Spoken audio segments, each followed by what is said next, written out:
All right. WTBR 89.7 FM with an all-new special live show of the Throwback Radio Show. I know you guys are used to hearing me at 6 to 8, but we changed it up. We're going from 4 to 5, and we got a special guest in the audience here in the studio with us. And I want to introduce my partner, my homeboy in crime, my DJ 1 and 2 from Somerset Studios, Kevin DeWitt. Can you introduce yourself? Good evening, everyone. I'm glad to be here. Totally excited as we go forward and talk about some of the things that have happened in our lives with DJing from Berkshire County, New York City, New Jersey, etc. So, Tony, I'll let you set the pace. All right. So, Kev, you talk about WTBR-FM, and let's do a little history about it, because that's where it really started. Mm-hmm, correct. Taconic radio station. That was the only station that played black music, R&B, disco. Can you give us a little insight of who started the radio station and some of the DJs that were on there? Well, I never was on the radio station, but I was aware of some of the DJs. I know one of the pioneers was Mr. Cooper himself, and then Mitchell West, rest in peace. Also, Bobby Bird Hamilton did a little bit of DJing. I was a guest DJ one time with Bobby Bird. I did have my third-class license, so it was illegal.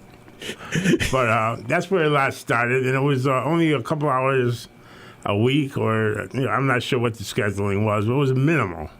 So we didn't have much to choose from as far as being up on different music. So that was really, if you wanted to learn the new music, other than watching Soul Train, you were listening to WTBR. Yeah, that's true. I can remember back in the days, it only came on at a certain time, so we all ran to the radio just to be able to hear some of the songs and music that we like. Bobby did a great job, Bobby Bird Hamilton, and then Mitchell, they brought it to a different level, and they were on twice a week, and you can hear the music that you wouldn't hear on the other station. So we were great to have that station, and, big shout out to Mr. Cooper for putting the station together, and I'm glad to see PCTV, kept it going and moved on with it. So that was the original starting foundation of DJing in Pittsfield and Berkshire County on WTBR-FM. So, Kev, let's move on down the road a little bit. So, in the neighborhood on the west side, shout out to everybody on the west side, let's talk about the places in the early days that had DJs. And let's start with the Christian Center. That's right. The Christian Center was a mainstay for us to go and party after we leave the Boys Club dance. We did not have DJs. They had bands.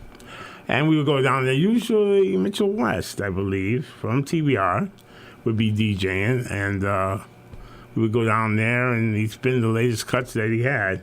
It was hard to get records in Berkshire County. I mean, we had a couple new wave music, I believe Strawberries. But it was very hard. You had to go out of town to get records, especially records of soul. Yeah, so true. The Christian Center was essential, right? It was the social media place. It was a gathering place for the neighborhood and for people to gather on the weekends. And we would have dances there. And it used to cost $0.25 to get into the Harambe house, and that was in the basement of the Christian Center. And like Kev said, Bobby Bird would be in there DJing, and we'd be in there dancing and having a good time. But I want to throw this over to my boy, Per Dog. He might remember this, what we used to do when the slow songs came on, and Bobby would chew us up when that happened. Per, can you hit us up with that? Good afternoon, everyone. Oh, my goodness. So, slow music would come on. Tony would sit there and say, we're queuing up the music. Per, go by the lights. Music came on, shut the lights off. Pure darkness. And we're on radio, so I can't say some of the things that went on in the dark, but say the least, very, very good time. Yes, and for you youngsters out there with these new dances, nothing was better than a slow grind. And, it was a single step, and then if you moved on to the advanced double step, you was a bad brother back then in the days. So that brings me to another point. I want to just do a quick shout out to Westside Thoroughbred, who's passed away just recently, and we want to give acknowledgement to his family and what he meant to us. So I'm going to start it off with KD. Give us a little shout out and tell us how you feel about Kurt. Well, an interesting thing. I was coming home from graduating from college, and Kurt was coming from Seattle, Washington, I believe. And he was a high-class, high-profile dresser and trend center. And we didn't have that a lot in Pittsfield, a little bit, but he kind of set the pace. And a great dancer, loved to dance. That's why he got the name Dancer, Curtis Dancer Hamilton. And we just have good times. He had a thing called Thoroughbreds, which he made up, where he would stomp at some of the after parties or any dance floor he was on. And he had no problem just freestyling by himself, all alone on the dance floor. Didn't faze him a bit, and he was good at it, you know. So God bless him, and he'll be dearly missed. Yo, so Marv, let me know what you feel about Curtis and his influence on you. Curtis was a man of style. Curtis was a man of finesse. He had a great heart. I can't say anything bad about the man. Smelled real good. He had probably some of the best colognes that I was there. He'd shake my hand, and then I could sniff his cologne, and guess what? I might want to splash it on my face a little bit. So great flannel. It's a man that will be sorely missed. To the Hamilton family, you know what? Our prayers and blessings are with y'all. And there's nothing more to say. Kev wrapped it up with the Thoroughbreds. He'd get us pumped up, riled up. Us down there at the Riverside beat. I think we probably could have tore the Riverside down with the stomping that Curtis had us doing. So, T, your thoughts on Curtis? Curtis was Mr. Suave, Mr. Debonair. I mean, the brother could dress. He would wear a tuxedo. And like Marv said, the brother always smelled good. So if you happen to be going out and you're going to the Riverside and you didn't have enough cologne on and you needed a little something, you go dap up Curtis and you'd walk inside and you'd be smelling nice and the ladies. Yeah, man. But he was definitely one of our mentors growing up. And dancing, no one could outdo his spin move. I'm telling you, that spin move Kurt had on the dance floor, I think he learned that from Michael Jackson. It was so smooth and effortlessly. And he also did it on the basketball court, but that's another song for another story. So let's continue back with the early days. So we talked about the Christian Center. Let's move over to another place that was well known and well famous for parties on the West Side. And let's talk about the Riverside Cafe. Kev, bring us to the Riverside. Well, there was a small little venue right there on Columbus and Dewey Ave. But it was the mainstay. It was the community center and bar of our community in Pittsfield. It had also, on the outside of the Riverside, was the world-famous The Bridge, where people used to hang and just shoot the breeze, as we used to say, and just have a good time. So the Riverside started out with some DJs. I remember Michael White, Friday, and they would just have one turntable, and Michael White would say a few words. Friday was kind of quiet, but they would play every Friday and Saturday night, 10 to 2, and that's how they kind of started out the Riverside. Then it started to transform. I don't know, T, if you want to touch on that or you want me to continue. Yeah, let me touch on that, and then we can get into how the Riverside elevated its DJ game. So, like Kev said, we used to go to the Riverside, and listen, it was a rite of passage to get to the Riverside. And Kev talked about the famous bridge. On one side, you had the triple OGs, you had the OGs, and on the other side, you had the young bucks. And we couldn't go over to the other side until we turned 21. And that's what we called the rite of passage, to be able to go into the Riverside Cafe, which always, every weekend, had the bomb party. I mean, fly girls in the place, music pumping, drinks being tipped up. So that was our gateway to the Riverside. And I just want to say this. Friday was on Friday nights. Michael Bounce White was on Saturdays. And then Sundays, let's not forget about this DJ. Albert Spin the Blues Turner. So, yeah, we had the best of the best.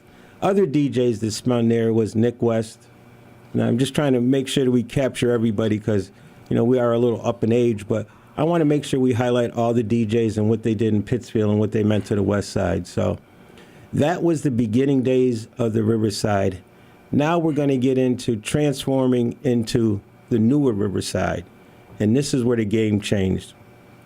KD, who went to AIC, was DJing down at AIC, and he brought back a form of DJing to the West Side that changed the whole DJ game. He came in with mixing, 2 turntables and a mixer, scratching, things that were heard of. And this was the early stages of hip-hop. So, Kev, can you give us the run back on your days at AIC? Marv, you got something that you want to add? I'm just going to say this one thing before Kevin says this. What you see today is not mixing, okay?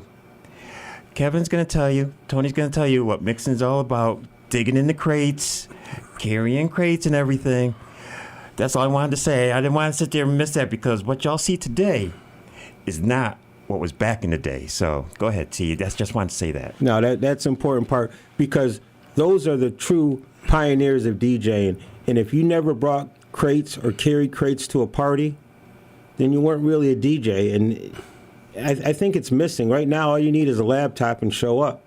So, Kev, bring us back to your AIC days and then talk about bringing that to Pittsfield and changing the game for DJs in Berkshire County. Well, not only did it change the game for DJs, it changed the game for me. And AIC stands for American International Colleges in Springfield, Mass. And I was blessed to be able to go there for 4 years and graduate. And while I was there, I joined the radio station. So I started to learn a few things and tricks of the trades, and we had music being sent in by the recording industry and everything. And back then, there was no Sirius radio. There were no radio stations. And we had a 24-hour radio station, 91.9 WAIC, and it covered all the way from Hartford to Amherst.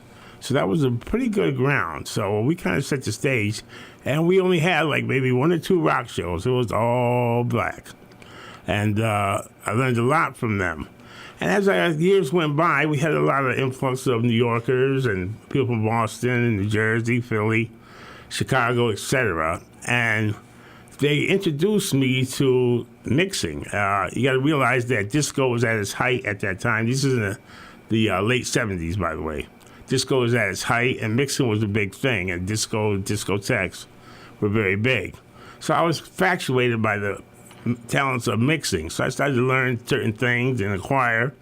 And I had been afforded the opportunity to go into New York City and New Jersey and various places with my co-students, and they would take me home with them, and I would actually experience it live. So I got a good taste of it. So everything I learned, I brought back to AIC, and after I graduated AIC, I brought it back to Pittsfield. And as Tony knows, the only way you can get equipment at that time, there was no Amazon or all the stuff that we have today. Only way you can get equipment at that time, you had to go to the 40 Doo-Wop, 40 Dukes, 42nd Street in New York City. They had all the electronics, mixers, tables, all the tricks, everything. So I saved up some money from a summer job, and I bought my first mixer and my own tables. So now the game's getting ready to change in Pittsfield, So I had speakers from my little home stereo set, and shout out to Taylor Sound. I forgot to laugh at that one. So I incorporated that, and at first, I wasn't well accepted because my style was different. But as we went on, the people loved it, and I would do a lot of house parties where people would pay $1 after the Riverside closed to come to the house party. And I had the thing DJ set up, and Marvin helped set up and everything, and Tony, and we just go at it till maybe 6 in the morning.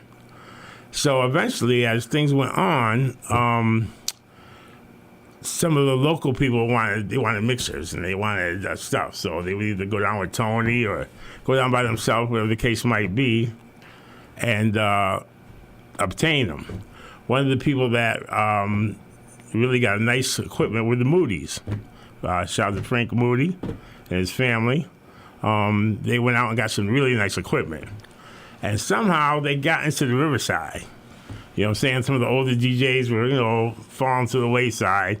They got into the Riverside with the up-to-date turntables, you know what I'm saying? Techniques 1200s, the works.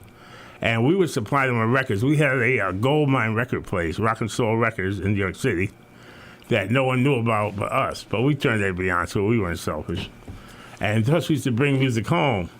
So now they would invite me and Tony to get on the turntables at the Riverside. Just for about an hour here, hour there. You know what I'm saying? It still was the gig. And we used to just do our thing, you know what I mean? And that just brought the scale full circle, you know? And Tony, I'll let you share some insight from there. Yeah, Kev, you're absolutely right. It was so much fun to realize that being part of that music scene and changing the game, going down to 42nd Street, 40 Deuce, Rock and Soul Records were 12 inches or, Kev, what? 99 cents. 99 cents. So what Kevin and I would do was he would buy one and I would buy one. That way you could actually mix the song. And people don't realize everyone gets hyped when the breakdown comes, right? So if you can mix that track right there, that was part of DJing and hip-hopping, right? So the hip-hop DJs, Grandmaster Flash, shout out to him from the Boogie Down, they would mix that up so the MCs could start rapping on it. And that was the early stages of hip-hop. So you got to realize that when Kev brought that back from AIC, it changed the whole DJ game. It basically made people realize that a DJ can do more. He can add life to the party. He can keep you on the dance floor. I mean, we used to dance from 10 p.m. to 6 in the morning. The Moody's after parties were legendary. Right? $1 to get in. You could buy a Budweiser or a Miller High Life, Little Nips for $1, and you could get a chicken sandwich for $2, Kev, with some hot sauce. Yeah. Wasn't that? You can't beat that. Met my wife there. Shout out to Donna. But listen, that's what it was, community interacting together. So we enjoyed that part of it, and DJing at the Riverside was the highlight of my career. Shout out to Mr. Moorhead for giving us the opportunity to go in there. Kev, you want to say something about Mr. Moorhead and the Riverside and how they helped our careers? Well, one of the modern sayings now is you stand on business. And that's what he stood. He stood on business. He ran the Riverside, you know what I'm saying, top to bottom, had a full staff. And he was ready for us to innovate. I mean, he made us a little DJ booth. And he was very cooperative and a good man and a good business, highly missed. Yeah, I remember him saying, hey, Tone, can you and KD send some music so I can send it out to my son who was going to USC at the time? And we would send him music, and he would pay us. We were getting paid for music. We were DJ. We just wanted people to hear our music. So that was the Riverside explosion. And Marv, I know you have some memories of the Riverside and some of the sayings that Michael White would say on the dance floor that would ruminate for years and years. Can you just share some of your experiences? Man, I got a few of them here. First, before I go into that, I'm going to tell you what I see Tony and Kev work them turntables. I'm going to say this about Kev. The only thing I seen Kevin work more in the turntables were those wingdings that they used to sell. But Michael White, he had a few of those things. And if you knew Michael, you knew he had a bass in his voice. He had that good bass that whatever he said sounded good. It was kind of like probably top 5 with Barry White, that type of bass. So one of the sayings used to be, shake those mahogany hips. I was like, ooh. And then you knew the end of the night was coming. He said, last cut, time to hit your hut.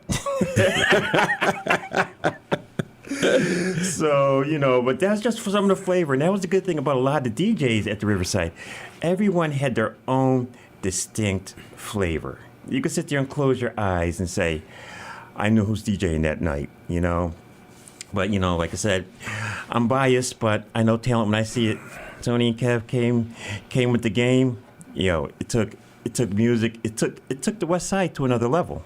It took the West Side to another level.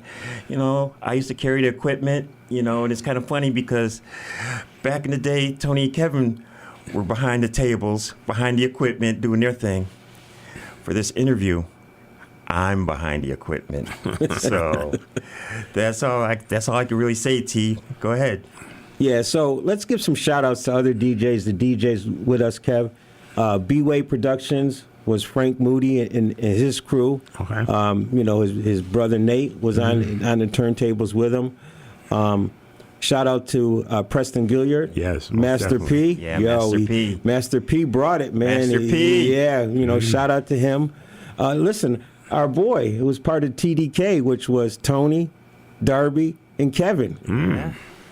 Darby Clark, Shaky, right. right? DJ Shaky, Shaky Bakey on the ones and twos, right? He worked hard too. He worked hard on his mixing and stuff. So, there was a lot of other DJs that came along from there, that branched off from those trees. I can even remember a neighbor that lived down the street, Stockdale on the ones and twos, right? All right. So, I mean, it was nice to see the different DJs and their creativity and bringing it to the West Side and bringing that fun and that energy. Yeah.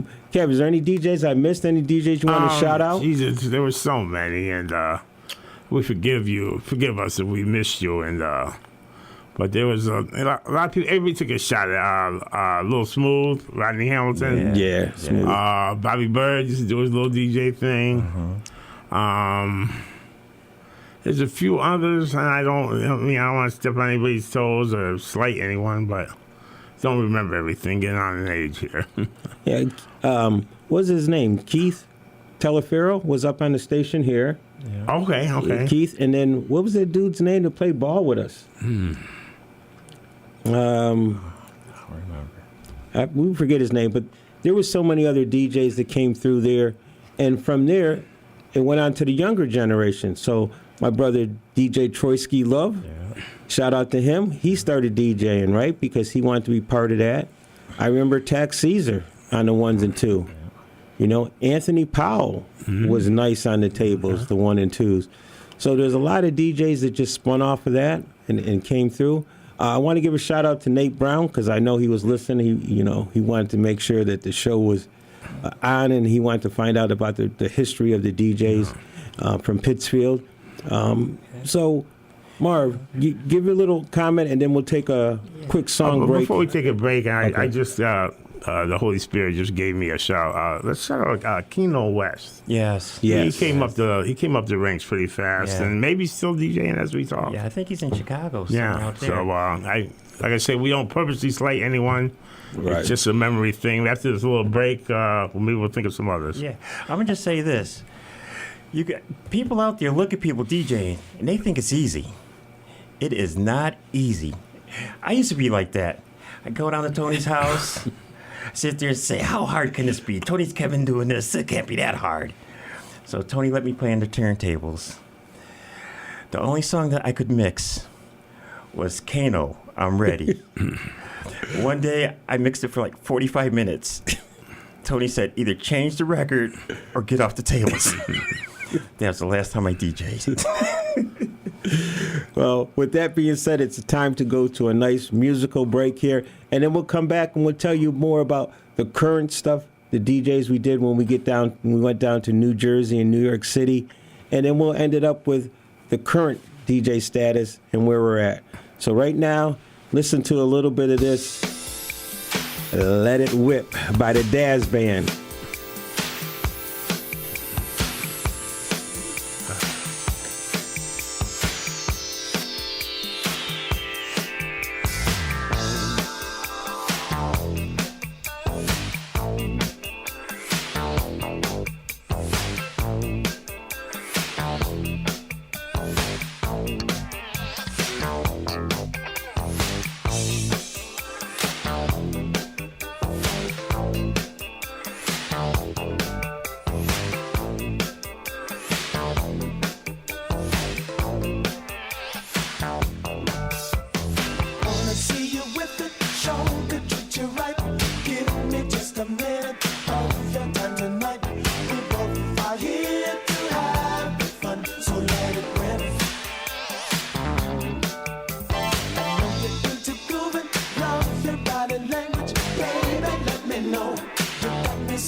fun, so let it rip.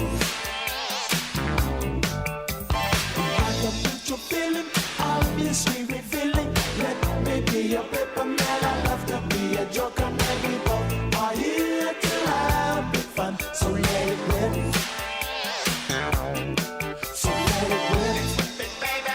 Let's whip it right. Let it rip. Let's whip it, baby. Whip it all night. Now let you trip. Child, come on, let it rip. Come on, whip. Come on, whip. So let it rip. Let's whip it, baby. Child, let's whip it right. Let it rip. Let's whip it, baby. Whip it all night. Now let you trip. Child, come on, let it rip. Come on, whip. There is no time to lose, yeah. You're the one that choose. I only wanna be with you. You're the one for me. Can't you see that I won't waste your time? Something divine in you. So let it rip. Whip it, baby. Let's whip it right. Let's whip it, baby. Whip it all night. Let you trip. Child, come on, let it rip. Come on, whip. Come on, whip.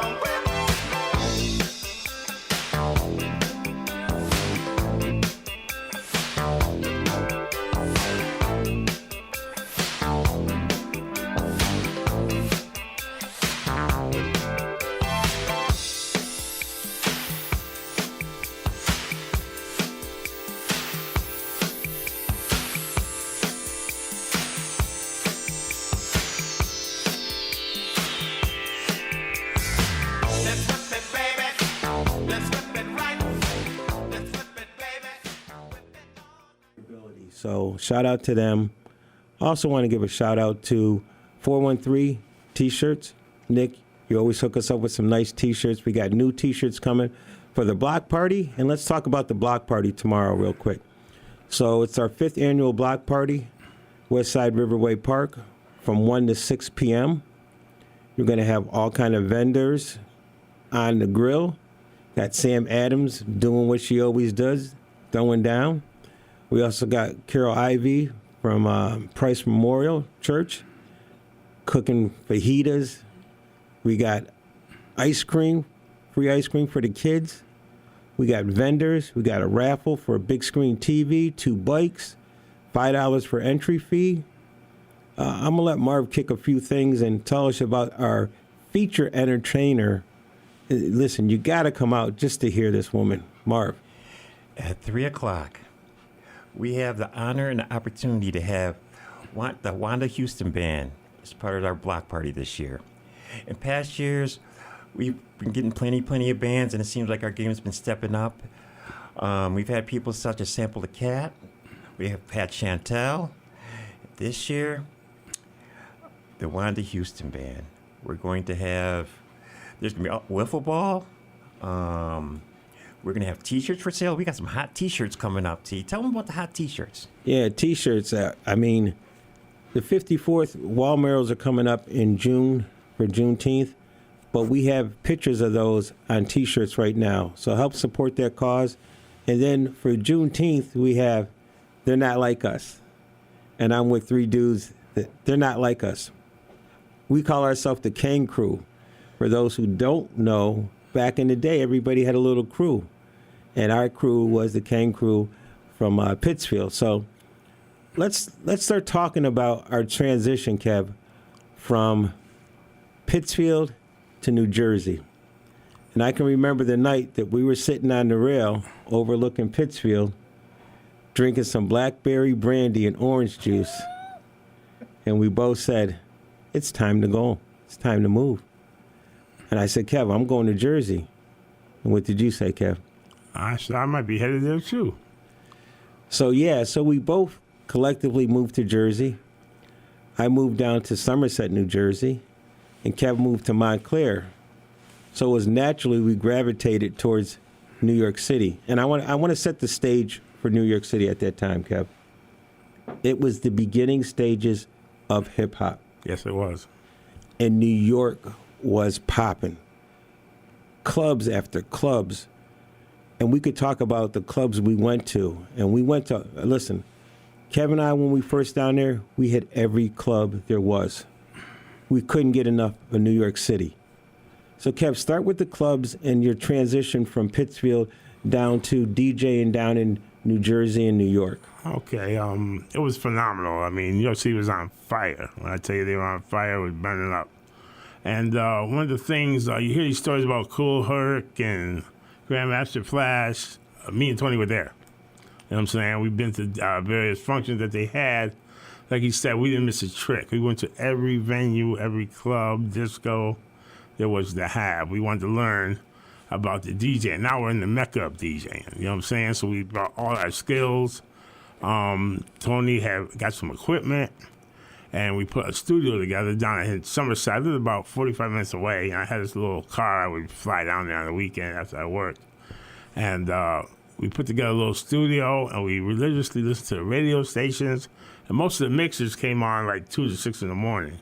So we'd take a nap, and then we'd be up all night listening to the until breakfast time. And we just involved in everything. Went to all the different clubs and venues, and they had some clubs. I mean, it was the height of hip hop. Disco was failing out a little bit, but soul was big. You know what I'm saying? It was really big. R&B was big. The different clubs, and we had some beautiful clubs. I know one of our favorites. I know it's Marvin's favorite is Bentley's. And they probably had the best live DJ I've ever heard in New York City. His name was Kevin Williams. He was from New Jersey. But he DJed at Bentley's. Was on East 40th and in Madison. And because you have a lot of DJs who are studio DJs, a lot of DJs who are kind of club DJs. When they're live, they're not as good as when you hear them on the radio because of some of the antics and tricks that are available. But this dude from Bentley's was the real deal. You know what I'm saying? 2 hands, 2 tables. And it was a wrap. And the sound system was tremendous. And Marv, why was that one of your favorite clubs? I ain't gonna say too much, Kev. All I'm gonna say is I fell in love in Bentley's a lot of times.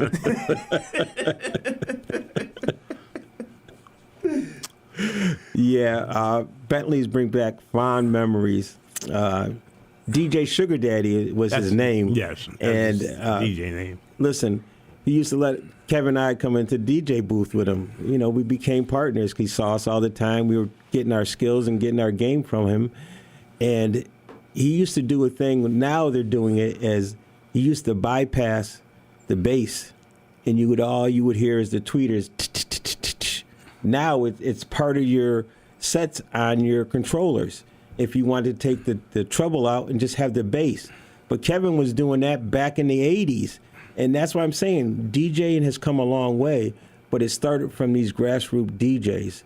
And I want to give a shout out to some of these other DJs. We saw DJ Starsky Love up in the Bronx. Yeah. Boogie down. No joke. Ba ba ba ba ba ba ba ba. Listen, DJing to a different level, man. Jelly Bean Benitez. That's right. In the Funhouse. Kev, Wow. tell us a story about Jelly Bean in the Funhouse. For those who don't know, the legendary Jelly Bean Benitez is about 5'3". So he's very tiny. So we're at the Funhouse, and so we're standing outside the DJ booth, as we normally do, seeing what's going on. So you see this little teeny door. I don't know how me and Tony fit through it, you know what I'm saying? We got up in there, and there was usually a security around. There's no security. That's over in the DJ booth with Jelly Bean, with the world famous Jelly Bean. And we're just looking over the crowd and everything. He's like, he don't know what to do. He's a little dude. So he don't know what to do. And finally, he just, hey, guys, just hang out, cool, and everything. And, we had a good time. But that's just one of the experiences. We had many more. T, maybe you want to enlighten. Yeah, for those who don't know how famous Jelly Bean was, he was the first producer for Madonna. So Madonna was hanging out with us at the Funhouse, hanging out with Jelly Bean, and we just happened to be, like Kev said, we saw this door, we opened up the door, he welcomed us in, he didn't call security, he hung out, and we became friends. So every time we went to the Funhouse, we had a way in. One time we were in there, and we came in with Wayne Stockton, and he was looking for us. And if you know what the funhouse used to look like, they had this big picture of a clown, and the mouth was where the DJ booth was. And Wayne kept looking around for us. Then he finally saw us in the DJ booth, and he wanted to get in, and he couldn't get in. So we had some classic times back there with the DJs. And let's go to Jersey a little bit, Kev. Let's talk about. Well, Marv, you got some. I know you got some Actually, New York I stories. want to do this. I want to have a 30-second battle between the two of you. I'm gonna start with Kevin. Wow. I want you guys to name each New York club that y'all been at. So you already started, Kevin, with Bentley. So Bentley, go ahead, T. Silver Shadow, Limelight, Latin Quarter, Uniques, Bonds International. Silver Shadow. Listen, we can go on for a while. That's Paradise my point. They can go on for Marv, I'm going to give you one. Paradise Garage. I was gonna say, how y'all not have the Paradise Garage in that bad boy? Listen, every club that was hitting in New York City, Kevin and I made it a point to go there and establish friendship with the DJs. We used to just hang out, watch the DJs, and after a while, they become accustomed to you, and you get into that DJ circle. And I think that helped my DJ and Kevin's DJ. Listen, let's not forget about the DJs on the radio, Kev. Oh, man. Man, let's talk about those guys for a minute. Timmy Regisford, Tony Humphreys, Sergio Montalbine, Berlin Mob, Bob. Mr. Magic. Oh, man. Oh my goodness, we battling here. We battling here. Listen, the history is that deep, I mean, Yeah. It was so much fun. And the clubs in the area, we went to the Elks Club, right? We saw some great DJs at the local Elks Club. DJ Hollywood. DJ Hollywood was amazing. Not the Bronx Hollywood. This is New Jersey's Hollywood. This is Jersey's Hollywood. Let's not get confused. We've seen him, too. Yeah, but they were nice DJs, man. Yeah. You were getting ready to start off, and I interrupted you. Talk about those Jersey clubs. Talk about those Jersey clubs. Oh, the Jersey clubs we had Mingos. Mingos, and this was funny. Kevin and I got introduced to this DJ, DJ Frankie. He was an Italian guy, family hooked up with the mob up in Newark, soprano country. And he hooked us up, and he would bring us down to Mingos and hang out with him. And as we were down there, they would have shows. And they had Evelyn Thompson on there, and she was singing High Energy. And Kev said, T, watch this. So Kev was dancing, and he reached up, and she brought Kev up on the stage with him. And he was dancing with Evelyn Thomas. Kev, talk about that a little bit in the experience, bro. I had the chance to dance with Lisa and various other artists. But she had, I was taunting her, I'm right in front of the stage. And she said, so I come up. So I get up there, and she let me sing the hook part, which is, your love is lifting me. But she was tutoring me. She goes, all right, go down. And we were doing the rock together. She said, go down. I can only go so low now. And then we came back up, and it was just amazing. And T was like, I can't believe you went up there. Like, hey, we got to do what we got to do, That's what I'm talking about with DJing and hanging out with certain people, and that was the fun of it. Other clubs in Jersey that we went to Zanzibar's in Newark. Dude, let's talk about it. Club 88 in Newark.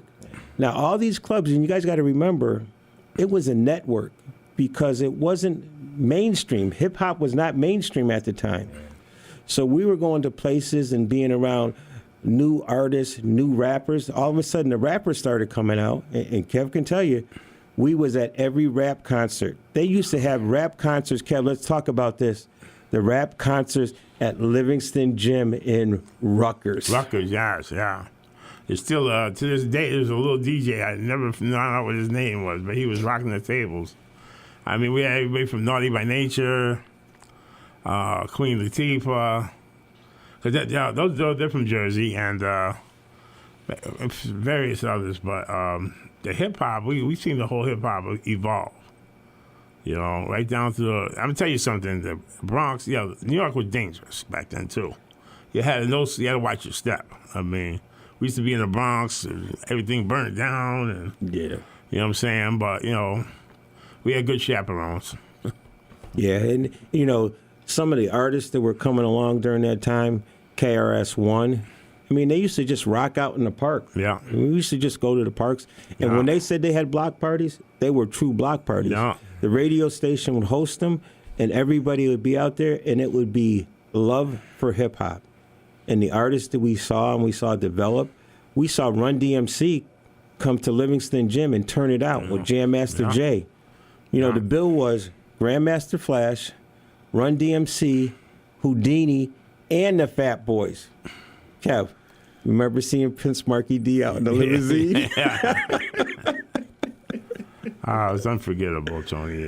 Just some of the things. I mean, we used to go to Bambaataa party at River Park Towers. That's Africa Bambaataa.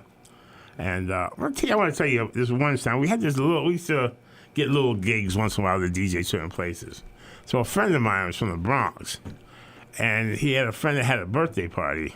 Remember this, T? Yeah, I remember. Yeah, so me and T DJ'd that party. And it was one of the best, parties we ever DJ'd. It was a small, almost like a house party. You know what I'm saying? Right somewhere in the Bronx. And it was, they loved us. And we gave it our all. We used all our skills, you know what I mean? And it was really, you remember that, T? Yeah, Kev. People don't remember the basement parties with the blue lights, man. Those were special. People would cook food, and you would go there, and you'd party, and you'd drink, and you'd have a great time. And what I liked about that party was that people really appreciated our DJing skills. Mm-hmm. So when you do that, it makes you feel accomplished when you're in New York. We was in the Bronx, right? And so that's where we got that part of it from, Jersey. Listening to the music and the mixes every night on the weekends. And Sunday, they'd have the afternoon mix for 2 hours. And we would cook. And Marv, you probably received a lot of those tapes that we recorded. We used to just record those mixes just to hear them back. I was going to just ask you guys that. As you guys sit there, you talk about the evolution of how y'all came from Pittsfield and how y'all got the music and started to mix in and everything. I know there is a million requests for tapes and CDs. I don't have one. And so I wanted to sit there and just ask y'all, a good, fair guess estimate, how many requests? Would you say 10,000 requests? For Kevin, make me a tape. Tony, make me a tape. Kevin, get me some music. Tony, get me some music. Because it wasn't limited to what y'all did, but y'all, back in the day, again, for y'all who don't know, we had cassettes. We had to hit play and record at the same time. So these guys would bless me with these tapes, they stayed up until 6 in the morning. While they were down in Jersey, I was in Boston, so clubs were closing at 2 o'clock up there. So while they're listening to music, I'm sleeping in bed. But they would give me this music, they'd bless me with it. Thank you, fellas. How much music have y'all actually given out? This is tremendous amounts, and I'm a little older than you two, so I go back to 8 tracks. But I couldn't put a number on it. I don't have one to my possession right now. I would love to hear just some of the old mixes, some of the old times, and just reminisce. But things move on, and we look toward the future. Tone, your thoughts? Yeah, I'm still getting requests, right? Because I'm still DJing and people still. And now I say, hey, listen, you can listen to my podcast every Friday between 6 and 8 on WTBR-FM. And then if you can't catch it on that time, you can go back and listen to the podcast at any time you want. So, since we're doing this, Marv, let's give away some T-shirts. So, hit us with a Pittsfield hip-hop question to see who remembers back in the day this artist. The question. That's on me. There was an artist that would come to Pittsfield, come from New York.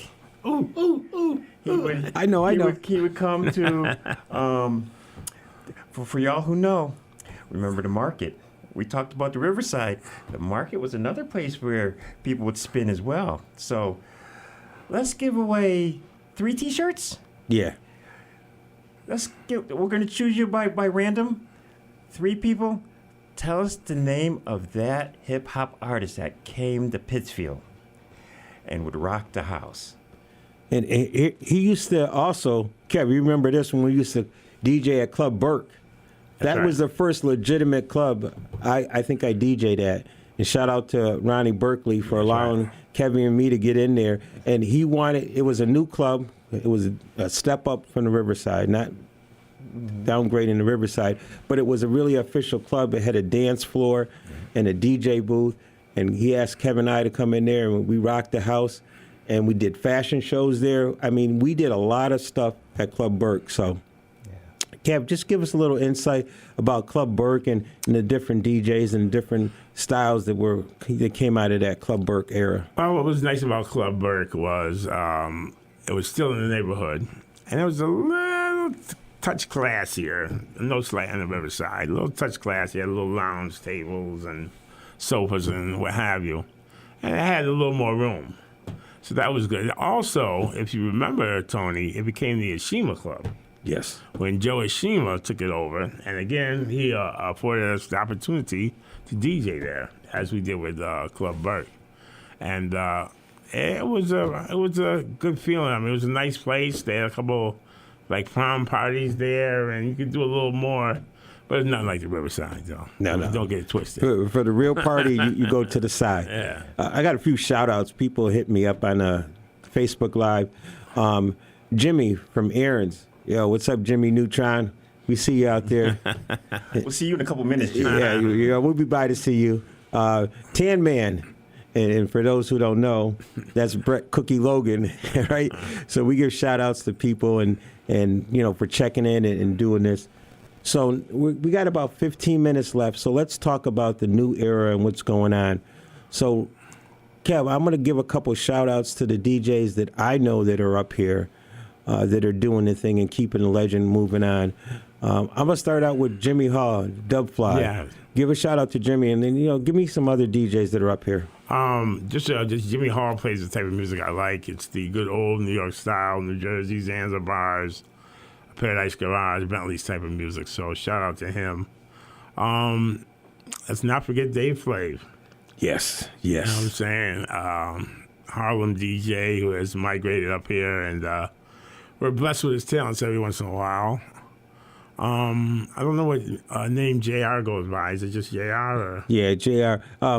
Shout outs to Dave Flavor, because if you're on the turntables, Dave will grab the mic and hype the party up, right? Yeah. Dave definitely has got to be the master of ceremonies at any of the parties, and he brings it to a different level. That's correct. Marv, you know this DJ. We had him DJ for us a couple of times. DJ Young Champ. What do you think about Young Champ? I'm going to say this. Young Champ has come through for us a few times. We had a party one time, and we had an unfortunate incident with a DJ, and you know what? We called Champ up. He stepped up. He did the party. So, shout out to my man. He does not want to be called Young Champ anymore, just DJ Champ. So, I guess he grew up. Yeah, I guess he grew up. We love you, Dave. Yeah, we love you, Dave. He has a lot of availability. He's everywhere. I mean, he's always available. A lot of venues I go to, I see him all the time, and he takes his craft seriously. And we ain't got that many people you can rely on. If you need a DJ, you can call Champ. Yeah. Yes. A couple other DJs I want to give shout-outs to. Carlton Rose. Yeah. I heard he's really nice. Mm-hmm. Let's give a shout-out to, Seneca. How could we forget? Oh, Seneca. So there are some DJs, and listen, we don't miss, if we miss you, let us know. Shout us out. Well, just one last, DJ Wise. Oh, who's my barber? Yes, at Mr. Barber's. He is one of the top-notch DJs. He's not available like he used to be, right? But he can be reached for the right price. DJ Hoodstar as well. Oh yes, Hoodstar DJ. That's JR, yeah. Oh, okay. And what about DJ Ali Real? Ali Real. Yo, he's did a lot of our block parties, right? Let's talk about the block parties real quick. He now grew us. Now he's down in Holyoke now. So Yeah, blow it up a little he's blowing bit up. on us. He's doing his thing. But remember this weekend, Saturday, Westside Riverway Park is our 5th annual block party featuring Wanda Houston. Yeah. Bring a lawn chair. Bring an appetite. Bring some money for T-shirts. Bring your ears for listening for some music. Got our wall mural. Mike McCarty's doing our wall. Listen, we got a lot of things going on. Please come out and show out. All right? We're about 8 minutes left to go, and I just want to talk about the current status. And part of this show is to get my boy Kevy back in the grind and back on the turntables. No pressure, Kev. No pressure, just casual talk. But I want to talk about, after Kev left, I made my way down to North Carolina and went to Charlotte. And Kev, you know how we always talked about going big and getting a residency and really being, taking that DJ to another level. And that's what I was able to do with my partner from New Brunswick, DJ Noogie, which one is one of the nicest DJs I know. Noogie's nice. And so we went to Charlotte and we started out doing cowboy watch parties. And for those who don't know, we basically DJ'd while the game was going on, at halftime, before the game, and after the game. And we did that for free for 2 to 3 weeks. After the impact that we had, there was nobody at the press box. 0 people, 4 to 5 people. And by the time we did it, our 3rd week, we probably had 200 people. At the height, I would say there was anywhere from 600 to 700 people. And if you weren't there by 1 o'clock, you couldn't get in there. So we went from making no money to making $1,000 on a Sunday DJing at the press box. And that was that's the highest level of DJing I ever did. Listen, we DJ'd with AI, Cam Newton, Vern Maxwell, celebrities, Rick Ross, people from Atlanta Housewives. I mean, if you was in Atlanta, I'm getting ahead of myself. If you was in Charlotte during that time, you missed a golden opportunity. Marv, I think you went to a couple. You want to share some of your stories? Yeah, let me share you this one story. Tony would tell me about these parties. Now I'm like, stop it. I'm Mr. Pessimistic. I can't believe this. I go down. This is in Atlanta. Go to one of these watch parties. I'm helping Tony set up and everything. Just like back in the day, I'm always helping set up, carrying crates. So we get there. 1 o'clock party starts. Buses are coming in from California, Texas, North Carolina, Connecticut. Yo, this party had to be about an easy 1,000 people. Easy 1,000. DJing for over 1,000 people. I'm like, oh, this is nuts. This is crazy. The party was so hype. The bus drivers who were driving the bus were out in the middle of the floor dancing. Crazy. The Cowboys were playing the Falcons the next day. T and I go to the game the next day. We're running up on a couple people. So we say, hey, how you doing? These 3 women came up to me and said, yo, we went to this hype party yesterday. Yo, the DJ was on time. Ba. I said, where was this party at? And the name of the place escapes me, but it was the party that Tony was DJing. So sure enough, I just said, yo, you want to meet that DJ that had that place hype? There he is. You remember that, T? Yeah, that was a experience of a lifetime. The club was absolutely amazing. And when I booked it, they booked me. They were like, listen, man, we're going to have over 1,000 people. Have you ever DJed for that many people? And I said, yeah, because I had the experience doing it in Charlotte. And sure enough, there was buses and buses of Cowboy fans. And I'll tell you this, Marvin and I both said we thought we were Cowboy fans. But after that day, we realized we are not Cowboy fans. We are not worthy. We were not worthy. Yo, you had a dude there. He had a tattoo of Aikman, Emmitt Smith, and Michael Irvin all over the top of his body. I was like, I might have to hand my card in. Yeah. So that was, to the highest level of DJing. And I've sort of stepped back a little bit and just do the radio now. But, my wish and hope is that Kevin can get back and we can start doing some parties around here. And look forward to Kevin returning back in. So, Kev, just give us a little update of what you want to do and where you want to go from here. Well, I'd be excited to get back into the mix, so to speak, pun intended. Just to get back in would be great. I mean, I have the time. I'm retired. And plus, I'd like to help out any up-and-coming DJs that are out there who want to be part of the craft. I would be more than happy to mentor them and just encourage them and show them some of the ropes of some of the old school stuff. And they probably know all the new school stuff, but some of it derived from small beginnings. So I just want to thank you. I want to thank Westside Legends for the opportunity to come here and just share. There's nothing I like more than talking about DJing except DJing. So I like the fact that they're going to try and get me back into the fray, and I'm excited about it. So just wanted to thank you. My time is up. I thank you for yours. Remember, God loves you, and I love you too. Yeah, that's a nice way to end it, Kev. We got about 3 minutes left. Let's remember, we're giving away 3 T-shirts for the 3 people that can name the artist, the hip-hop artist that came in and rocked. And I'll give you a hint. He's from the Boogie Down. Lambert Projects. So on the way out, let's give a few shout-outs. I'm going to go with, Tommy Purry for checking in, Jimmy Neutron, Nate Brown, and I'm going to end with this. Thoroughbreds for Life.